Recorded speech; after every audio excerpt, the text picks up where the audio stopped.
नमस्कार दोस्तों, एक बार फिर से स्वागत करते हैं राजस्थान की दिन भर की बड़ी खबर में। चलिए जानते हैं आज की खबर सिर्फ 5 मिनट में। दोस्तों, राज्य के विकास के लिए केंद्र से मिलेगा पूरा सहयोग। प्रधानमंत्री नरेंद्र मोदी ने बुधवार को राज्यसभा में राष्ट्रपति के अभिभाषण पर चर्चा का जवाब देते हुए विकसित भारत के संकल्प को दोहराया। उन्होंने देश के विकास के लिए राज्यों के विकास का मंत्र भी दोहराया और कहा कि वह क्षेत्रीय आकांक्षाओं को अच्छी तरह समझते हैं, क्योंकि वह भी मुख्यमंत्री रह चुके हैं। उन्होंने आश्वासन दिया कि राज्यों के विकास के लिए केंद्र की ओर से पूरा सहयोग दिया जाएगा। कांग्रेस पर निशाना साधते हुए उन्होंने कहा, देश को तोड़ने के लिए यह कैसा नैरेटिव चला जा रहा है। हमारा टैक्स, हमारा पैसा, हमारा वैक्सीन, तुम्हारी वैक्सीन, यह क्या भाषा बोली जा रही है। देश में भ्रम मत फैलाएं। हम राज्यों के विकास से ही राष्ट्र का विकास कर सकते हैं। कोविड के समय में भी मैंने राज्यों के मुख्यमंत्रियों के साथ 20 बैठक की थी। केंद्र और राज्य में मिलकर उस मुश्किल का सामना किया।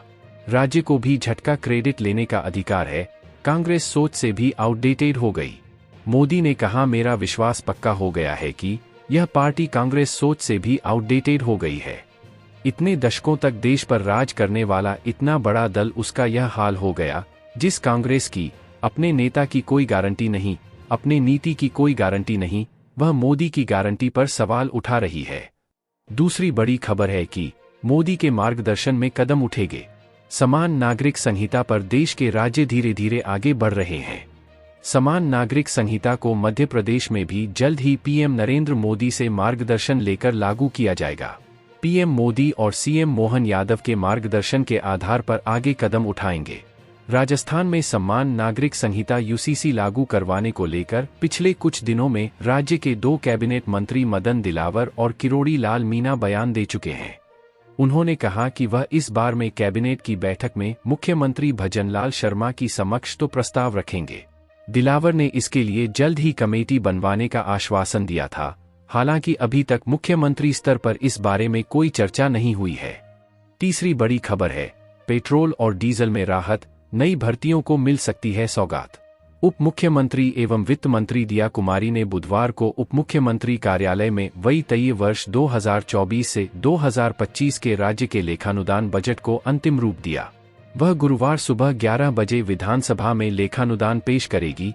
अब तक की परंपरा जारी रहेगी तो लेखानुदान 10 से 20 पेज का हो सकता है। 20 साल बाद इस बार वित्त मंत्री के रूप में मुख्यमंत्री बजट पेश नहीं करेंगे। 2004 से 2023 तक वित्त विभाग मुख्यमंत्री के पास रहा था। लेखानुदान में पूर्ववर्ती सरकार की अपराध नियंत्रण और वित्तीय प्रबंधन में कमजोरी पर हमला किया जाए।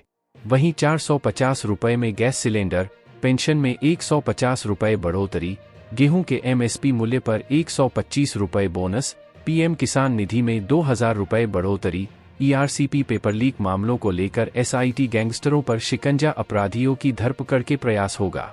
चौथी बड़ी खबर है, सलाखों के पीछे कैसे पहुंचेंगे गुनहगार। मुख्यमंत्री भजनलाल शर्मा ने पदभार संभालने के कुछ ही समय बाद पेपर लीक व नकल के मामलों पर गंभीरता दिखाते हुए अनुसंधान के लिए विशेष अनुसंधान टीम एसआईटी बनाई। लेकिन 22 माह से भी नकल एवं पेपर लीक के आरोपी काफी अधिक होने के बावजूद सरकार ने विशेष कोर्ट के लिए पहल ही नहीं की। इससे यह सवाल खड़ा हो गया कि चालान की बावजूद गुनहगार सलाखों के पीछे कैसे पहुंचेंगे। पांचवी बड़ी खबर है, राजस्थान विद्युत विनियामक आयोग ने रूफटॉप सोलर प्लांट लगाने के मामले में उपभोक्ताओं को राहत दी है। उपभोक्ता अब 500 किलोवाट की जगह 1000 किलोवाट क्षमता तक के सोलर पैनल लगा सकेंगे और ऐसे उपभोक्ताओं को नेट मीटरिंग का फायदा मिलेगा। इसमें सबसे ज्यादा फायदा कमर्शियल उपभोक्ताओं को होगा।